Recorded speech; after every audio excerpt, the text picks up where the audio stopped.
if you're the brand, you don't have to pay more. Just portion it out. Gymshark did not grow on TV ads. It grew on influencers and creators online very early on. Earlier than most, right? Yes. Yeah. So what happens when you have disputes with influencers and you end up in court? Let's learn, because either you're a creator or you're a startup needing to use influencers today. Definitely. And we have 2 episodes on this topic on the same company, Gymshark. Yeah. So let's start with the first one, which is Nathaniel Massiah. So what really happened? Gymshark had a contract with this really young bodybuilder or fitness guy, Nathaniel Massiah, and they had supported him for years, but only with short-term contracts. Okay. Which is, from a legal perspective, important to think about. Then, last year, January 2025, they dropped him, or they went separate ways. And then, within only a couple of months, Nathaniel was promoting Gymshark's worst competitor, YoungLA. Whoopsie. And was that okay? Gymshark said, no, stop, because we have an exclusivity period also after termination. Okay. According to the contract, within 3 months after termination, you cannot promote or work with a competitor of ours. Fair. Yeah, so they want, you think it's fair? Let's talk about it. Let's see. Nathaniel said, well, no. Gymshark actually first sent a notice to him and he did not reply. Okay. He said F off, really.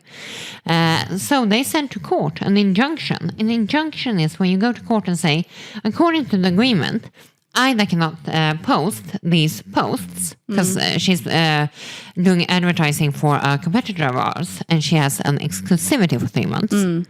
So we want you, the court, to tell her to stop. So an injunction is when you go to the court and say, tell them to stop, and then we'll fight it out and you decide who's right and who should pay damages to whom, etc. Yeah. So that's what happened. They went to court. And that in itself is, of course, a huge strategic issue. Should you as a brand be known for suing your influencers? Sensitive. Yeah. What happened in reality, they settled out of court. But the question remains, and the lessons remain to be learned. That is, can you have an exclusivity after the agreement falls? If you can, on what grounds and when it's not okay? So you as a creator, you need to look also in the agreements, both when you are working for that influence, for that brand. Is it so that you're not allowed to work for competing brands? What are those? Exactly, that was my question. Yeah, because Nathaniel, he said, this is my livelihood. This is not just a nice extra on advertising deal. This is how I make my living.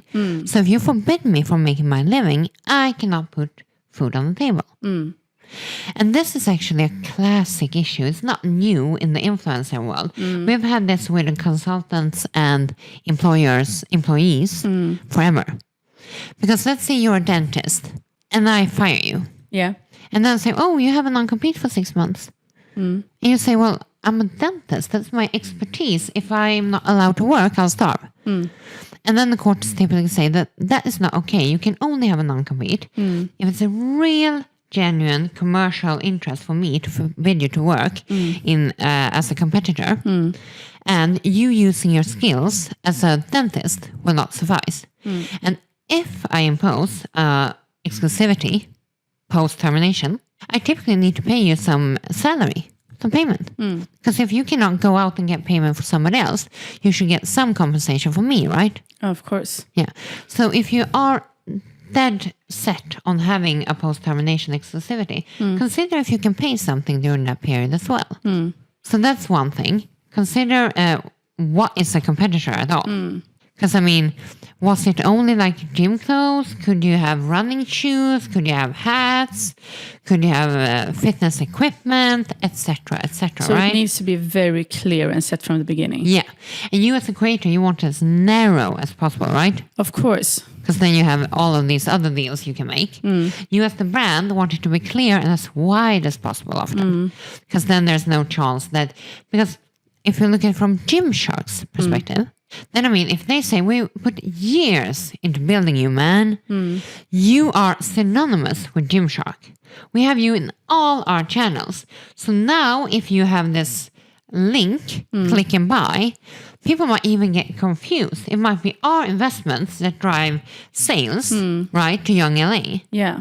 So from their perspective, it can even be confusing for the consumer if you just, from one day to the next. Gymshark might even have one of the campaigns live still, right? So that is it.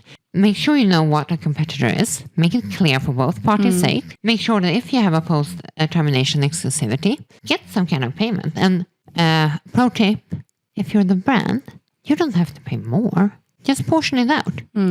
If we're collabing for 12 months and I want 2 months non-compete after or exclusivity, why don't I pay you the same, but I just portion it out for 14 months? But that's Smart. You don't have to tell anybody else what you did. But basically, you would probably be able to defend that exclusivity that way, right? So there's a lot of things to consider when you are collabing with a brand, both as an influencer and as a brand. Yeah. And as the brand, always think twice before you sue an influencer. Because if you want to be a community builder, if you want to be that nice guy, that can really hurt your identity. And remember, all of those loyal fans of that influencer, they will most likely not shop Gymshark anymore, right? No, because If I you feel go that out influencers community, it's built on trust. Yeah. That's why I like this person. I have a connection to the person. Yeah. And if you treat them like they're trying to take them to court after you drop the agreement, It's not going to end up well, no, it might not help your revenue, to say the least, right? to say the least. Yeah. And just the final one is that Gymshark applied short-term contracts. For me, that is a warning sign, because that has meant that Nathaniel has never felt comfortable knowing that he will get a paycheck come fall, come summer, etc. And that really, I think, should kind of, well, it doesn't look great for Gymshark's perspective, I feel. If you work for a long time with an influencer, perhaps it would be fair to sign them up for a longer time so they feel more comfort, more sure that they will be able to get that paycheck. That's super good information to have. Super interesting case. So much to learn.